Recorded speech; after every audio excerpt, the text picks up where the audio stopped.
우리 모두 다 함께 우리에겐 소원이 하나 있네, 우리 찬양하시면서 주일 예배 시작하도록 하겠습니다.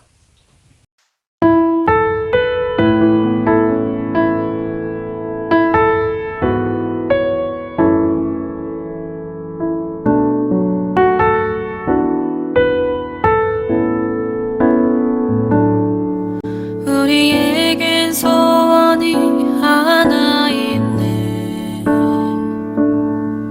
주님 다시 오실 그날까지 우리 가슴에 새긴 주의 십자가 사랑, 나의 교회를 사랑케 하네. 주의 교회를 향한 우리 마음, 희생과 포기와 가난과 고난, 하물며 죽음조차 우리 막을 수 없네. 우리 교회는 이 땅의 희망,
하나님 감사합니다.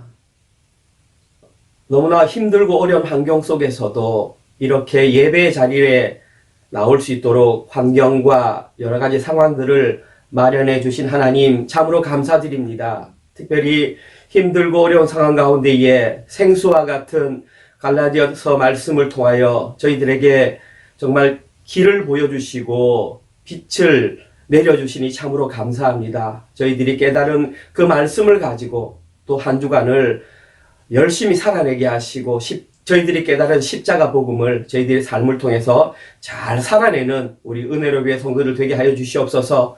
각자 흩어진 곳에서 신령과 진정으로 드리는 저희들의 예배를 주님 받아 주시옵소서. 예수님 이름으로 기도드렸습니다. 아멘. 우리 모두 다 함께 사도신경으로 우리의 신앙을 하나님께 고백하겠습니다. 전능하사 천지를 만드신 하나님 아버지를 내가 믿사오며 그 외아들 우리 주 예수 그리스도를 믿사오니 이는 성령으로 잉태하사 동정녀 마리아에게 나시고 본디오 빌라도에게 고난을 받으사 십자가에 못 박혀 죽으시고 장사한 지 사흘 만에 죽은 자 가운데서 다시 살아나시며 하늘에 오르사 전능하신 하나님 우편에 앉아 계시다가 죄료로서 산자와 죽은 자를 심판하러 오시리라. 성령을 믿사오며 거룩한 공예와 성도가 서로 교통하는 것과 죄를 사하여 주시는 것과 몸이 다시 사는 것과 영원히 사는 것을 믿사옵나이다. 아멘. 우리 모두 다 함께 찬송가 66장 다 감사드리세 함께 찬양한 후에 김자영 사모님 기도 인도하시겠습니다.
존귀와 영광과 권능을 세세토록 받으시기에 합당하신 여호와 하나님께 찬양과 경배를 올려드립니다. 지나간 한 주간의 삶 속에서도 하나님의 은혜가 아니면 단 한 발짝도 내디딜 수 없는 연약한 저희들을 주의 날개 아래 고이 품어주시어 하나님의 크신 사랑과 은혜 속에 살게 하심을 진심으로 감사드립니다. 날마다 우리 짐을 지시는 주, 곧 우리의 구원이신 하나님을 찬송할지로다 라고 고백한 다윗의 삶과는 같지 않게 육신의 정욕과 안목의 정욕과 이생의 자랑으로 마음을 빼앗겨 하나님의 마음을 기쁘시게 하지 못하고 오히려 근심케 했던 지난날의 모든 죄와 허물을 이 시간 고백하오니 예수 그리스도의 보혈의 피로 깨끗하게 씻어 주옵소서. 지금 이 세상은 세계 곳곳에서 전쟁과 기근과 전염병으로 수많은 사람들이 죽어가고 큰 고통과 어려움에 처해 있습니다. 특별히 시드니 땅이 코비드로 인한 락다운이 지난 6월 마지막 주부터 지금까지 긴 시간 지속되고 있어 너무나 많은 사람들이 경제적, 정신적, 육신적 어려움에 고통받고 있습니다. 인류의 역사를 주관하시는 하나님, 저희들을 불쌍히 여기시어 속히 하나님의 방법으로 일상이 회복되게 도와주십시오. 이 땅의 항모함을 보시고 하나님의 긍휼과 자비하심으로 이 땅을 고쳐주십시오. 저희들의 죄악을 용서하시고 곳곳에 세우신 하나님의 교회가 교회되게 하시고 드려지는 예배가 예배되게 해주십시오. 저희 교회 유초등부와 좁은 길 청소년부를 위해 기도합니다. 매일매일의 큐티 말씀과 주일 설교 말씀을 듣고 묵상할 때마다 성령 하나님 지혜 주셔서 하나님의 말씀을 잘 깨닫게 하시고 믿음 안에서 잘 자라나 하나님 나라 확장을 위하여 귀하게 쓰임받는 하나님의 자녀 되게 해 주십시오. 학업 중에 있사오니 지혜와 명철과 집중력을 더하여 주셔서 학업이 즐겁게 하시고 특별히 코로나로 인하여 장기간 홈스쿨링 중에 있사오니 지치지 않도록 도우시옵소서. 청년부를 위해 기도합니다. 인생에 있어서 참으로 중요한 시기를 걷고 있는 사랑하는 청년부 한 영혼을 주님 기억해 주십시오. 이들이 과연 사람이 어디서 와서 어디로 가는지를 깊이 고민하게 하셔서 그리스도인의 바른 정체성을 갖게 하시고 이 땅에서의 삶을 어떻게 살아가야 할지를 깊이 깨닫게 해주십시오. 그리하여 단 하루도 말씀을 읽지 않고는 또 기도하지 않고서는 입안에 가시가 돋은 같은 아픔과 괴로움이 있게 하시어 분주하고 바쁜 일상의 삶 속에서도 말씀 묵상과 기도를 게을리하지 않게 하셔서 하나님을 기쁘시게 하는 삶 살게 하여 주십시오. 좁은 길 청소년부를 맡아 수고하시는 석희한 전도사님과 그의 가정을 위해 기도합니다. 전도사님에게 성령의 충만함을 주시어 맡겨주신 사역을 하나님 앞에 두렵고 떨리는 마음으로 겸손하게 잘 감당케 하시고 스라에 선물로 주신 4명의 귀한 자녀들 믿음으로 잘 성장케 하시며 이 가정을 통하여 믿지 않는 수많은 자들이 주께로 돌아오는 놀라운 역사가 있게 하여 주옵소서. 윤춘식 목사님을 위해 기도합니다. 그의 머리카락까지 세신 바 되신 하나님, 그의 형편과 상황, 그리고 그의 연약함마저 다 아시는 하나님 아버지, 그럼에도 불구하고 하나님의 크신 뜻과 계획이 계셔서 이곳까지 부르시고 훈련시키시어 때가 되매 은혜로 장로교회를 섬기게 하셨사오니 목사님을 통하여 오직 하나님의 뜻만이 드러나게 해 주십시오. 사람의 소리에 눈 멀고 귀 멀게 하시고 사람들의 기쁨을 구하지 아니하며 거짓과 죄와 짝하지 않고 오직 주님 한 분만을 바라보며 생명을 다하는 그 마지막 순간까지 오직 복음만 전하는 하나님의 신실한 종 되게 해 주십시오. 이제 하나님의 말씀 듣기를 원합니다. 귀 있는 자는 성령이 교회들에게 하시는 말씀을 들을지어다 말씀하신 바와 같이 오늘 목사님을 통하여 전해지는 하나님의 진리의 말씀을 깊이 깨닫게 하시고 온 성도가 믿음으로 반응하게 하옵소서. 비록 한자리에 함께 모여 예배 드리지는 못하지만 우리 은혜로 장로교회 온 성도들이 각자의 처소에서 정성껏 준비하여 드리는 이 예배를 기쁘게 받아 주옵소서. 예배의 시종을 주님께 맡기며 우리를 죄에서 구원하신 예수 그리스도 이름으로 기도드립니다. 아멘.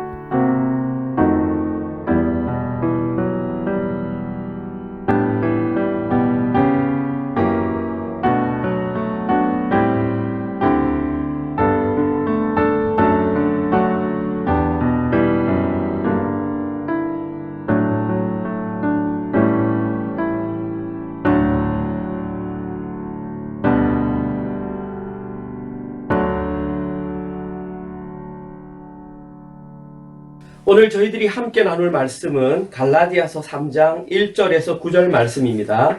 갈라디아서 3장 1절에서 9절. 우리 찾으셨으면 한 목소리로 천천히 저와 함께 읽겠습니다. 어리석도다 갈라디아 사람들아, 예수 그리스도께서 십자가에 못 박히신 것이 너희 눈앞에 밝히 보이거늘 누가 너희를 꾀더냐. 내가 너희에게서 다만 이것을 알려 하노니 너희가 성령을 받은 것이 율법의 행위로냐 혹은 듣고 믿음으로냐. 너희가 이같이 어리석으냐. 성령으로 시작하였다가 이제는 육체로 마치겠느냐. 너희가 이같이 많은 괴로움을 헛되이 받았느냐. 과연 헛되냐. 너희에게 성령을 주시고 너희 가운데서 능력을 행하시는 이의 일이 율법의 행위에서냐 혹은 듣고 믿음에서냐. 아브라함이 하나님을 믿음에 그것을 그에게 의로 정하셨다 함과 같으니라. 그런즉 믿음으로 말미암은 자들은 아브라함의 자손인 줄 알지어다. 또 하나님이 이방을 믿음으로 말미암아 의로 정하실 것을 성령이 미리 알고 먼저 아브라함에게 복음을 전하되 모든 이방인이 너로 말미암아 복을 받으리라 하였느니라. 그러므로 믿음으로 말미암은 자는 믿음이 있는 아브라함과 함께 복을 받느니라. 아멘. 종교개혁은 1517년에 비텐베르크 성당 문 앞에 마틴 루터가 95개조의 반박문을 게시하면서부터 시작되었습니다. 그리고 마틴 루터가 종교개혁을 일으켰을 때에 마틴 루터에게 가장 큰 영향을 끼친 성경은 바로 로마서입니다. 특별히 로마서 1장 17절에 기록된 의인은 오직 믿음으로 말미암아 살리라 라고 하는 그 말씀으로 마틴 루터는 종교개혁을 시작했습니다. 그런데 사람들이 마틴 루터에게 이렇게 개인적으로 물어봅니다. 마틴 루터 선생님, 당신이 가장 좋아하는 성경은 어떤 성경입니까? 그때에 마틴 루터는 로마서가 아닌 갈라디아서라고 대답을 했다고 합니다. 심지어 마틴 루터가 갈라디아서를 얼마나 좋아했는지 갈라디아서는 나의 아내다 라는 말을 공공연하게 하고 다닐 정도로 갈라디아서를 좋아했다고 합니다. 그리고 마틴 루터가 이렇게 갈라디아서를 좋아했던 이유는 그 갈라디아서 서신 안에는 바로 자기가 목숨처럼 여기는 그 이신칭의의 교리가 가장 확실하게 기록되어 있었기 때문이라고 합니다. 뿐만 아니라 전 세계에 있는 기독교인들이 성경 다음으로 많이 읽는 책이 바로 철로 역정이라고 하는 책입니다. 이 책은 존 버년이라고 하는 사람이 기록한 책인데 그 책에 보면은 이런 내용이 나옵니다. 그 책의 주인공은 크리스천이라고 하는 사람인데 이 사람이 하나님 나라를 향해 가는 그 과정을 기록한 그 책이 소설인데 그것이 철로 역정입니다. 그런데 재밌는 것은 존 버년이 이 책을 기록하게 된 계기가 바로 갈라디아서를 읽고 자기가 회심한 것을 기념하며 이 책을 기록했다고 했습니다. 이처럼 지금 오늘 저희들이 함께 묵상할 이 갈라디아서라고 하는 성경은 이신칭의의 교리가 너무나 확실하게 기록된 정말 주옥 같은 성경이라고 말할 수 있습니다. 사도 바울은 율법의 행위로 복음을 혼란케 하는 자들을 대항하기 위해서 목숨을 걸고 이 이신칭의 교리를 기록하였던 것입니다. 그리고 이 이신칭의의 교리가 개신교가 탄생할 수 있도록 했던 가장 핵심적인 교리가 맞습니다. 그런데 언제부턴가 한국 교회에서 이 이신칭의에 대한 부작용이 발생하기 시작했습니다. 너무 믿음만을 강조하다 보니까 자연스럽게 행함이 소홀해지는 그런 결과가 발생하고 말았던 것입니다. 그리고 이러한 현상은 온전한 십자가 복음의 의미를 퇴색시키는 결과를 낳고 말았습니다. 온전한 십자가 복음은 믿음뿐만 아니라 반드시 행함이 동반되어야 하는 것이 성경의 올바른 가르침입니다. 비록 마틴 루터가 행함이 있는 믿음을 강조했던 성경이었던 그 야고보서를 지푸라기 성경이라고 말을 했을지언정 행함이 없으면 그 복음은 진정한 복음이 될 수 없다라는 사실입니다. 사도 바울도 이것을 너무나 명확하게 알고 있었기 때문에 이신칭의가 가장 확실하게 드러난 성경이라고 하는 갈라디아서에서조차도 행함이 있는 믿음을 강조했던 것입니다. 그런데 언제부턴가 한국교회에서 그 의미가 점점 변하여 결국 한국교회만의 독특한 기형적인 기독교가 만들어졌던 것입니다. 저희들은 이러한 현상을 올바로 파악하셔서 원래 성경에서 말하고 있는 온전한 십자가 복음을 제대로 깨닫고 십자가 복음을 살아내야만 하는 것입니다. 그리고 저희들만 잘 살아낼 것이 아니라 그 십자가 복음을 저희들의 자녀들에게도 잘 계승시켜줘야 할 의무가 저희들에게 있다는 것입니다. 얼마 전에 제가 유튜브 설교를 들은 적이 있습니다. 한국에서 아주 유명한 목사님이 하는 설교였습니다. 그런데 그 목사님이 설교를 하시는 부분의 마지막 부분에 어떤 편지 한 통을 읽으셨습니다. 그런데 그 내용이 오늘 본문과 좀 연관이 있어서 제가 그 내용을 잠시 소개하면서 오늘 설교를 시작하겠습니다. 이 편지의 주인공은 교회에 다니는 한 여자 집사님이었습니다.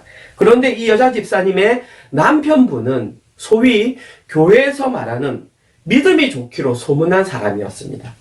그 교회 집사이자 구역장이었으며 주일은 물론이고 가급적이면 새벽 기도도 빠지지 않고 열심히 나가는 아주 신실한 사람이었습니다. 그런데 문제는 그 남편이 집에만 오면 사람이 완전히 돌변한다는 것입니다.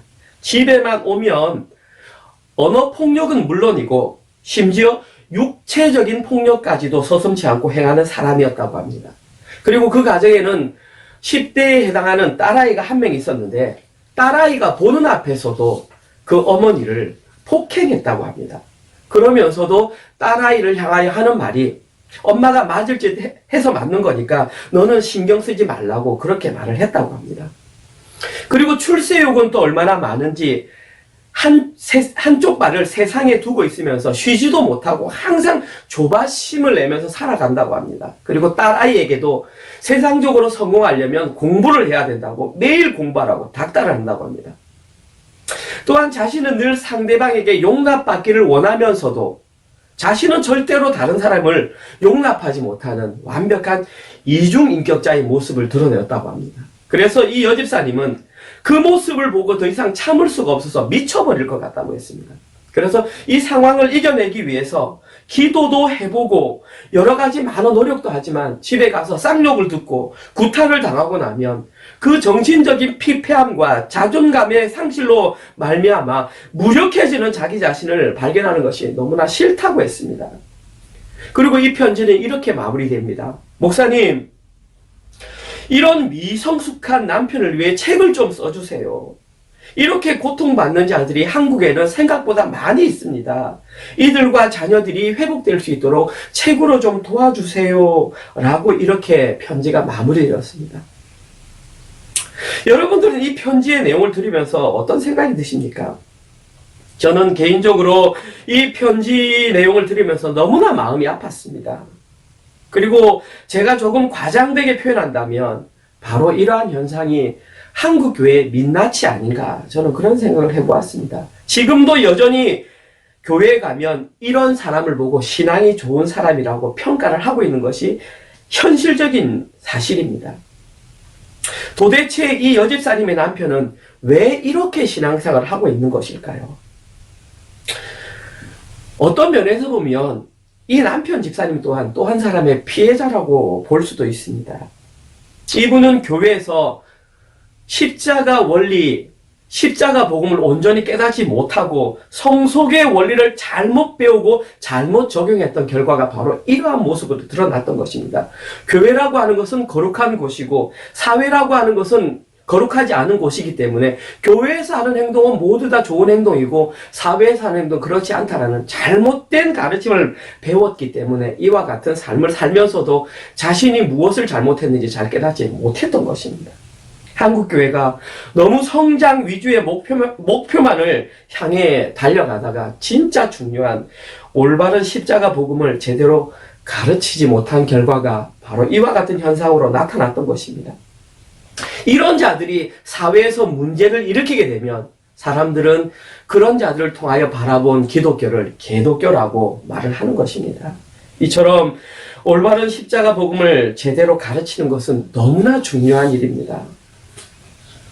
오늘 저희들이 살펴볼 본문에도 이와 비슷한 내용이 기록되어 있습니다. 오늘 본문에서 가장 먼저 등장하는 내용은 갈라디아 교인들의 현실적인 신앙 상태였습니다.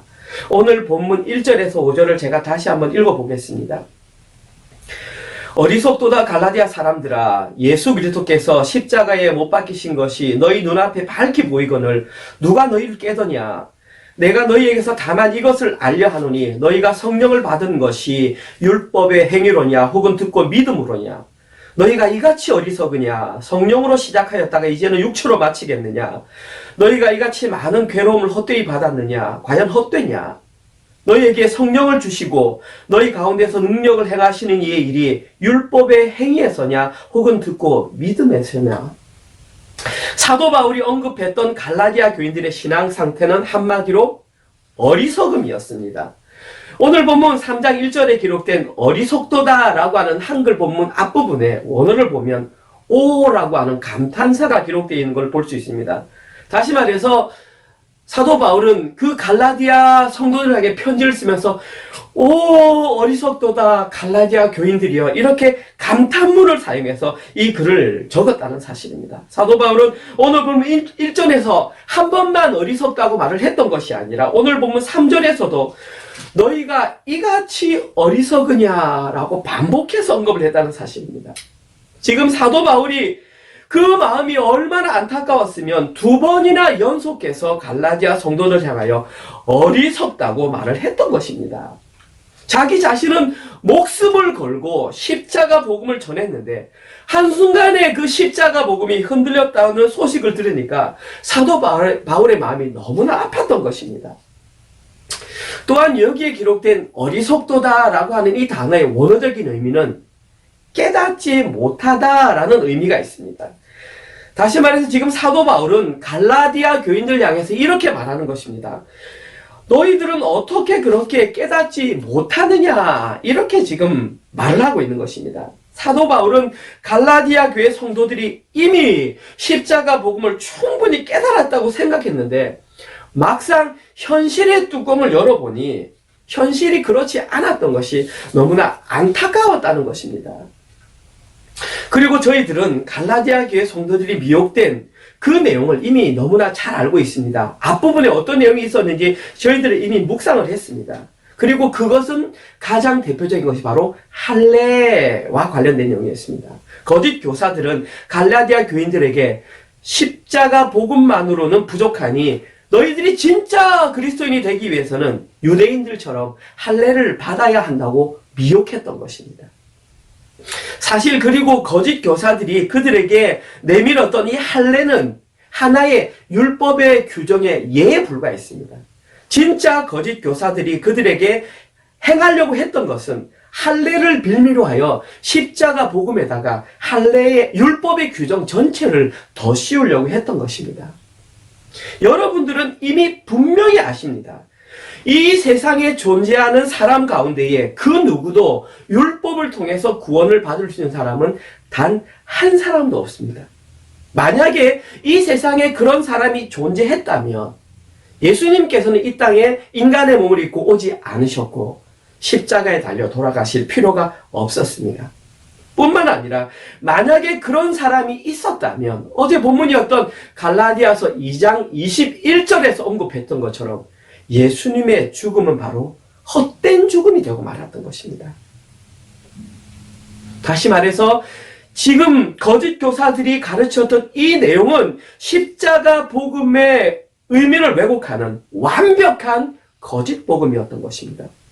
겉으로 볼 때에는 복음에다가 무엇을 조금 첨가하니 약간 외형만 다른 것처럼 보이지만 실제로 그 속을 깊이 내다보면 그들이 주장했던 것은 십자가 복음을 파괴하는 암과 같은 완전 사악한 그런 계획이 그들 가운데 있었음을 금방 알 수 있습니다.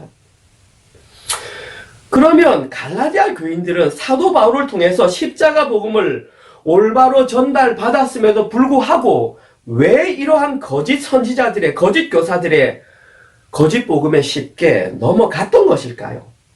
여기에 대한 대답이 오늘 본문 1절을 보면 알 수 있습니다. 오늘 본문 1절에 보면 예수 그리스도께서 십자가에 못 박히신 것과 라는 내용이 나오는 걸 알 수 있습니다. 바로 여기에 그 힌트가 있습니다. 여기에서 말하는 예수 그리스도께서 십자가에 못 박힌 것은 단순히 예수라는 분이 과거에 경험했던 어떤 사건을 의미하는 것이 아닙니다. 여기에는 그보다 훨씬 더 깊은 영적인 의미가 포함되어 있습니다.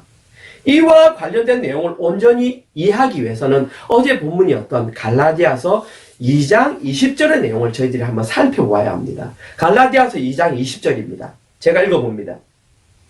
내가 그리스도와 함께 십자가에 못 박혔나니 그런즉 이제는 내가 사는 것이 아니요 오직 내 안에 그리스도께서 사시는 것이라. 이제 내가 육체 가운데 사는 것은 나를 사랑하사 나를 위하여 자기 자신을 버리신 하나님의 아들을 믿는 믿음 안에서 사는 것이라.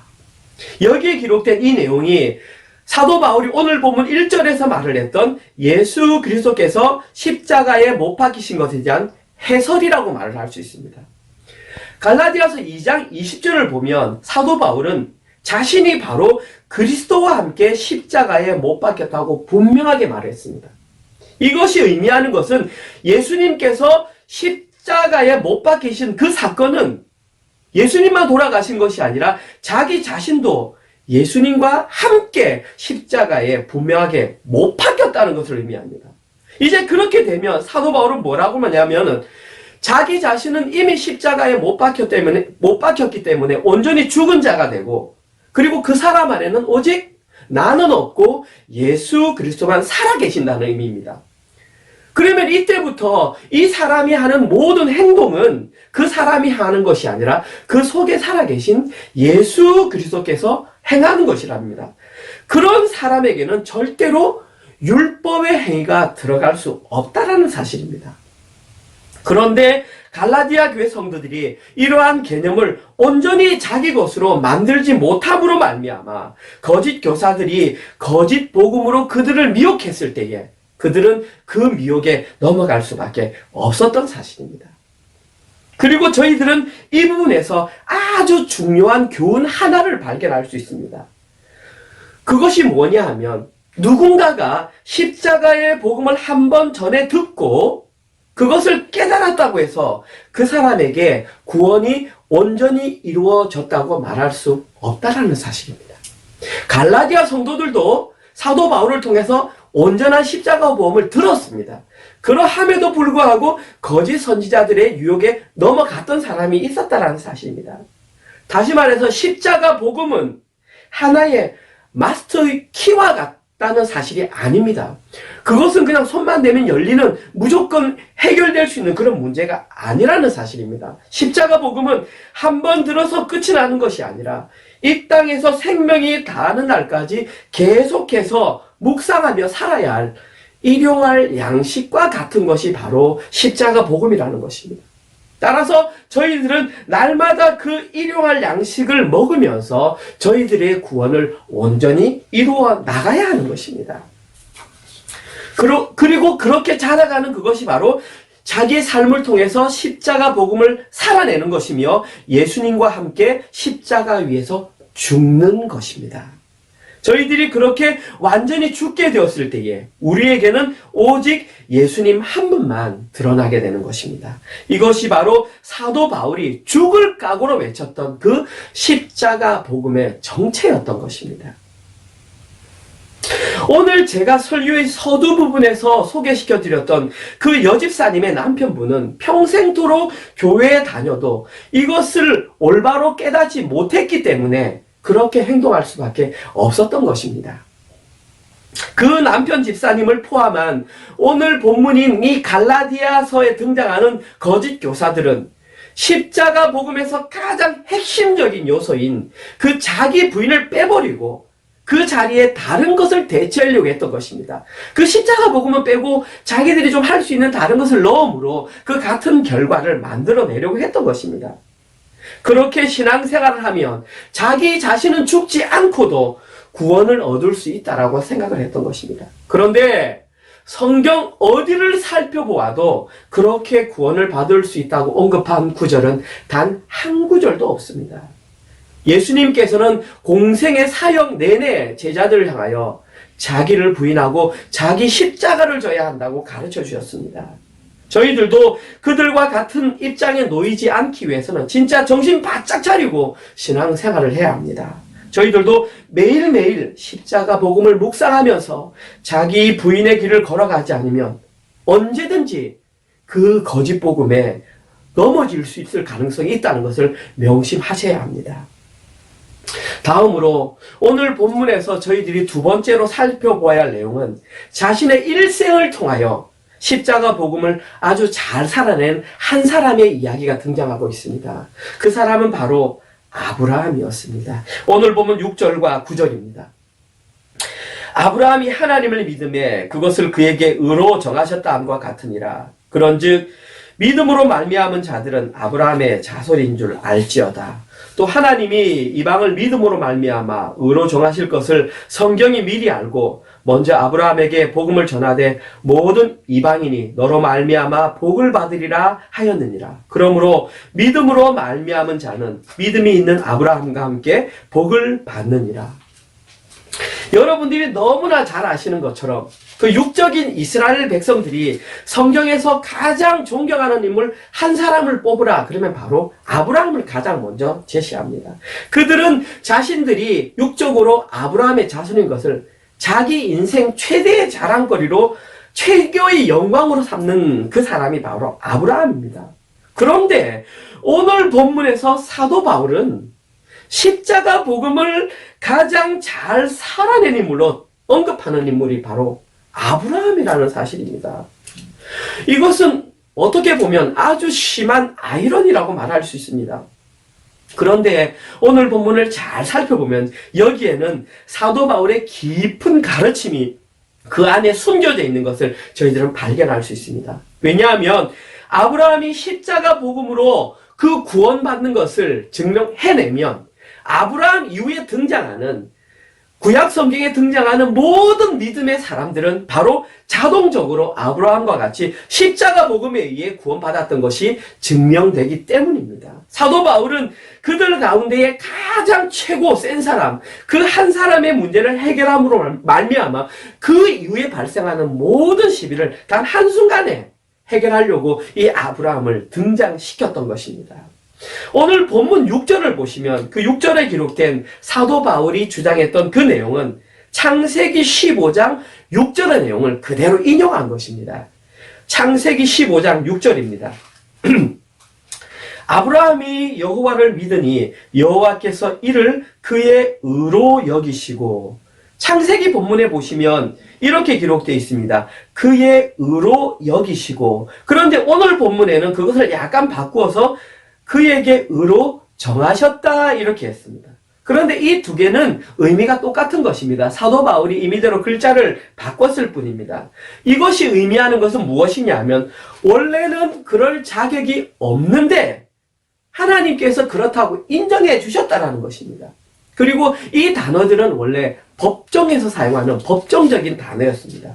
이것을 교리적으로 말하면 바로 칭의라고 합니다. 이 단어에서 마틴 루터는 이신칭의의 교리를 끄잡아왔던 것입니다.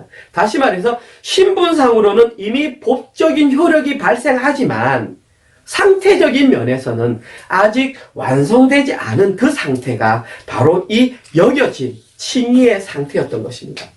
저희들이 잘 알고 있는 한 가지 예를 들면 거지 왕자와 같다고 말할 수 있습니다. 이 거지 왕자의 신분은 원래 왕자였습니다. 그러면 자기가 왕자인지 모르고 거지처럼 살고 있었는데 어느 날 왕이 그 거지를 보고 왕자인 것을 발견했습니다. 그래서 그의 신분을 회복시켜 주었습니다. 법정적으로는 완전히 왕자의 질을 회복해 주었습니다. 그런데 그 왕자가 살아가는 모습을 보면 여전히 거지 때 살아가던 그 상태를 잘 이렇게 벗어버리지 못하는 그 삶과 같은 것이 바로 이 칭의의 의미입니다. 지금 아브라함은 비록 하나님으로부터 완전히 의롭다고 인정을 받았지만 아직까지 실제의 삶에서는 과거의 모습을 별로 다르게 나타내지 않았다는 것입니다. 이러한 이유로 하나님께서 아브라함을 통하여 이미 의롭다고 말씀해 주셨음에도 불구하고 창세기에 기록된 아브라함의 모습은 부족한 모습을 여전히 드러내고 있다는 사실입니다. 거기에 가장 대표적인 예가 사라가 이삭을 임신한 상태에서 아브라함은 기근을 맞이하자 아비멜렉에게 내려가서 사라를 자기의 여동생이라고 소개하며 소개를 했던 일이 있었습니다. 사실 이러한 일들은 일반적인 사건 속에서도 사실 잘 발견하지 않는 그러한 일입니다. 아마도 그 당시에 아브라함은 자신이 그렇게 행동하는 것이 자기의 모든 식솔들을 살릴 수 있는 유일한 방법이라고 생각했을 것입니다. 아브라함이 이와 같이 행동을 해도 하나님께서는 아브라함을 향한 그 의의 뜻을 변경시키지 않으셨던 것입니다. 이것이 바로 아브라함을 향한 하나님의 은혜였던 것입니다. 쉽게 말해서 아브라함이 의롭다 인정을 받는 데에 아브라함이 거기에 보탠 것은 단 하나도 없다라는 사실입니다. 이것이 바로 육적인 이스라엘 백성들이 그토록 자랑스럽게 여겼던 아브라함의 실체였던 것입니다.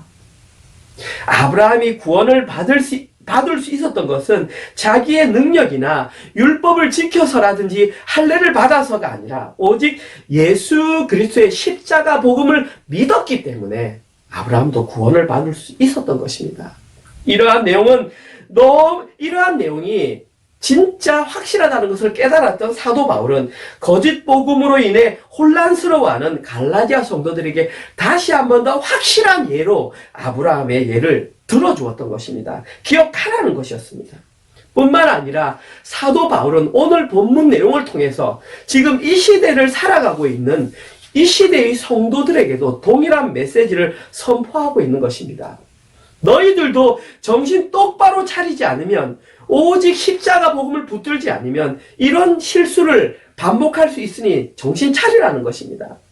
십자가 복음에는 그 어떤 것도 더하거나 첨부해서는 안 된다고 지금 저희들에게 말하고 있는 것입니다. 사도 바울 당시에는 갈라디아 교회에 등장했던 거짓 교사들이 할례와 같은 거짓 복음을 첨가해서 성도들을 미혹했다면 지금 이 시대의 교회에서는 다음과 같은 세 가지의 것으로 성도들을 미혹한다라고 말할 수 있습니다.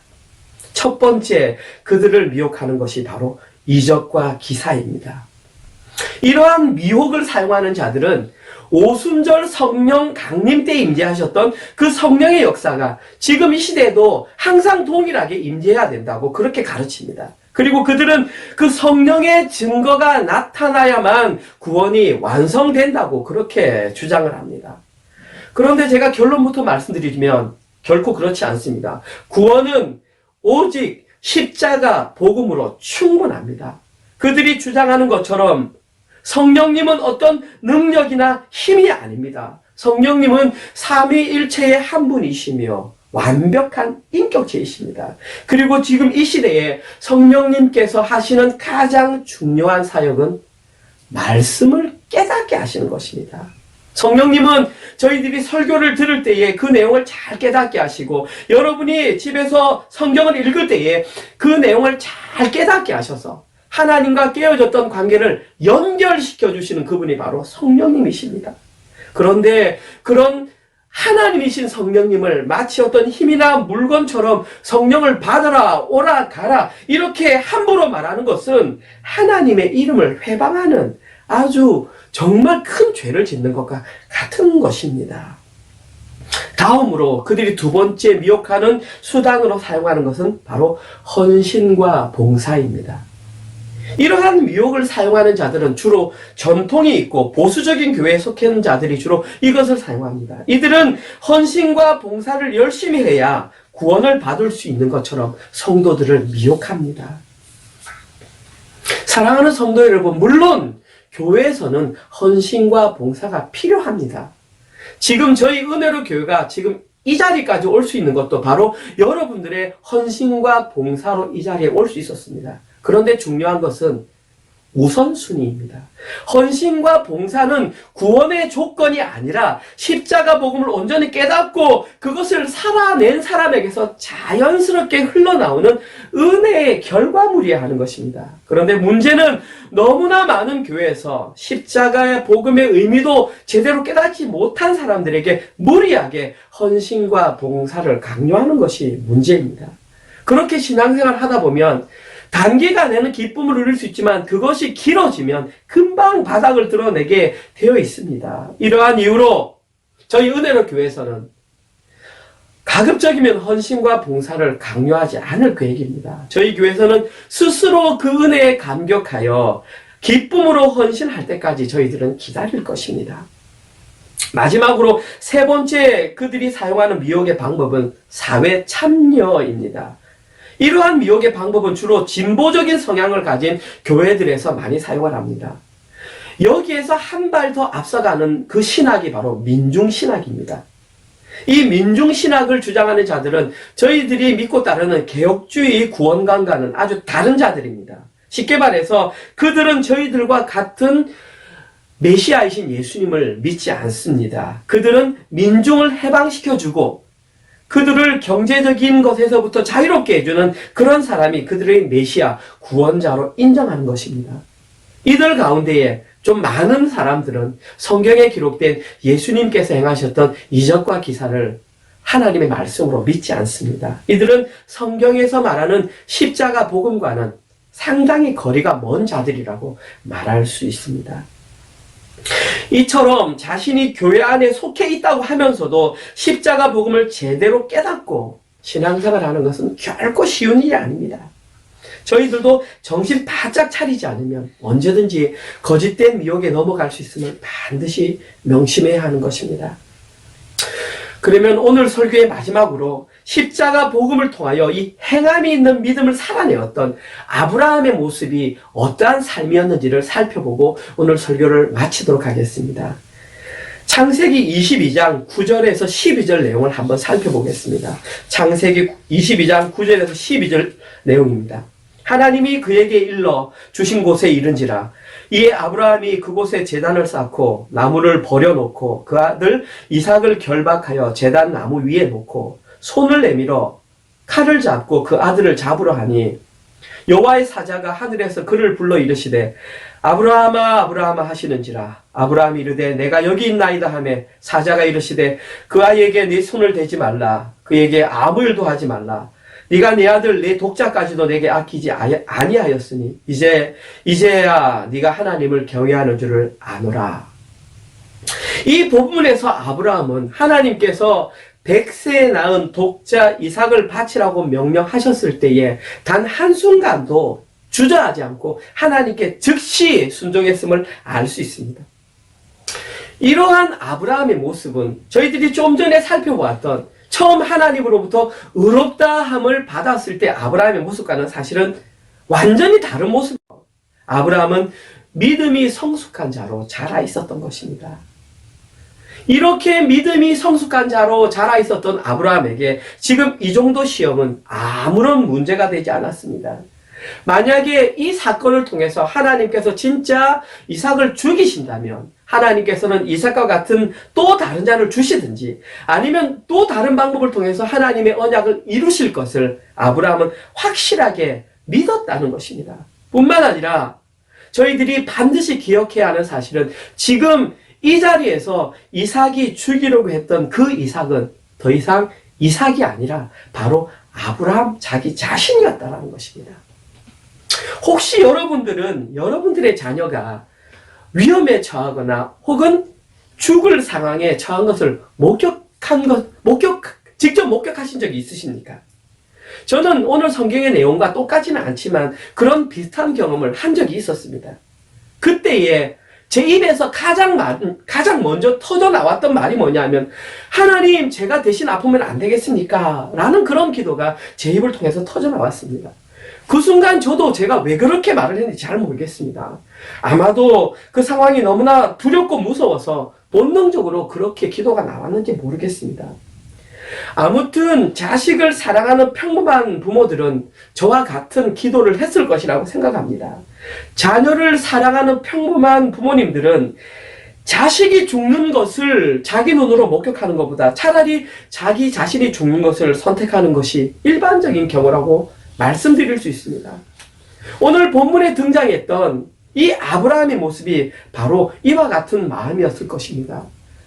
100세에 낳은 그 독자 이삭이 죽는 모습을 지켜보는 것보다 아마도 자기 자신이 죽는 것이 훨씬 더 쉬웠을 것입니다. 자기 자식이 죽는 것은 자기 눈으로 볼 수가 없었다는 사실입니다. 그리고 이러한 아브라함의 모습이 바로 지금 이 시대에 십자가 복음을 온전히 이해하고 예수 그리스도와 함께 십자가에 못 박히는 성도들의 모습이어야 하는 것입니다. 성도의 진짜 구원은 바로 이 시점부터 시작되는 것입니다. 그런데 십자가 복음을 온전히 이해하지 못한 자들은 수단과 방법을 가리지 않고 이것만은 피하려고 노력을 하는 것입니다. 다른 것은 다 해도 자기 자신이 십자가 위에서 예수님과 함께 죽는 것은 피해보려고 발버둥 치고 있는 것입니다. 그러나 진짜 십자가 복음을 깨달은 사람은 반드시 예수 그리스도와 함께 십자가에 못 박히는 경험을 해야 하는 것입니다.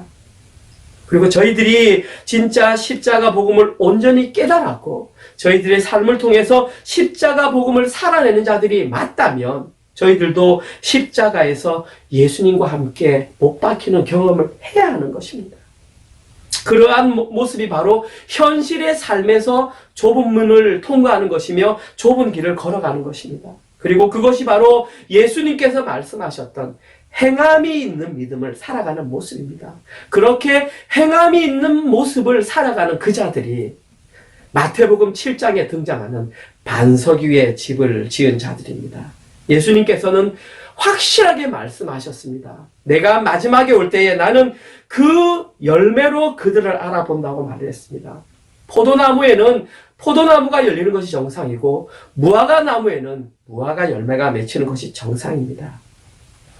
여러분들은 지금 어떠한 열매를 맺고 계십니까? 저희들이 맺어야 할 열매는 오직 성령에 의한 성령의 열매만 있을 뿐입니다. 저희 은혜로 모든 성도님들은 이번 한 주간 삶을 통해서 갈라디아 말씀을 묵상하시면서 십자가 복음을 온전히 깨닫고 살아내시면서 그 성령의 9가지 열매를 풍성하게 맺으시는 모든 분들 되시기를 주님의 이름으로 축원드립니다. 아멘. 우리 모두 다 함께 찬송가 내 안에 아느니 우리 함께 찬양하시도록 하겠습니다.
하나님 감사합니다. 오늘도 귀한 말씀을 통해서 하나님께서 저희들에게 알려주시려고 하시는 그 십자가 복음이 무엇인지를 온전히 깨닫게 하시니 감사합니다. 그리고 그 십자가 복음을 통하여 행함이 있는 믿음을 살아내는 것이 무엇인지 다시 한번 확인시켜 주시니 감사합니다. 이제는 우리의 남은 삶을 통해서 우리의 자신은 십자가에 온전히 못 박힌 존재임을 깨닫게 하시고, 이제는 우리 속에 오직 예수 그리스도 한 분만이 살아계셔서 예수님께서 내 안에 살아내시는 그 삶이 저희들의 온전한 삶이 될 수 있도록 인도하여 주시옵소서. 그리하여서 우리가 걸어가는 그 길이 좁은 문이며 좁은 길인 것을 당연히 인정하는 우리 은혜로 성도들 되게 하여 주시옵소서. 또 그러한 길을 걸어가는 마음으로 저희들이 한 주간 동안 열심히 벌었던 물질을 하나님께 11조와 감사헌금과 또 주정헌금으로 드렸습니다. 하나님, 이 헌금을 드리기 위하여 함께 노력한 모든 성도들, 그들의 삶과 머리 위에 하나님께서 부어주시고자 하는 모든 복들을 하나님 허락하여 주시옵소서. 그리고 함께 드리지 못한 자들도 동일한 마음으로, 동일한 믿음으로 참여할 수 있는 귀한 복을 허락하여 주시옵소서.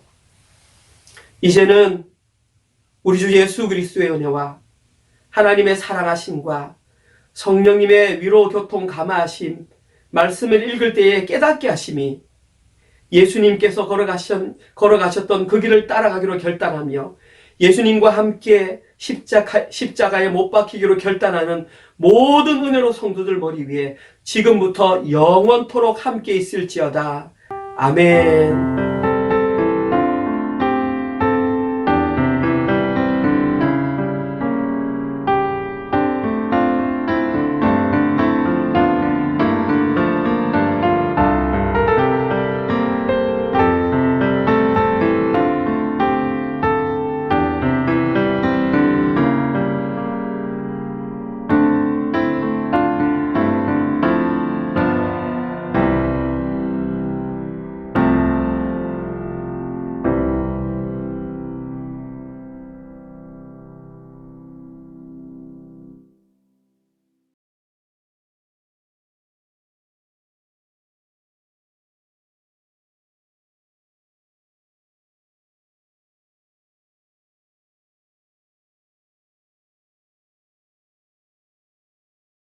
네, 지금은 교회 소식을 전하는 시간입니다. 어제 나눠드렸던 주보를 참고해 주시기 바랍니다.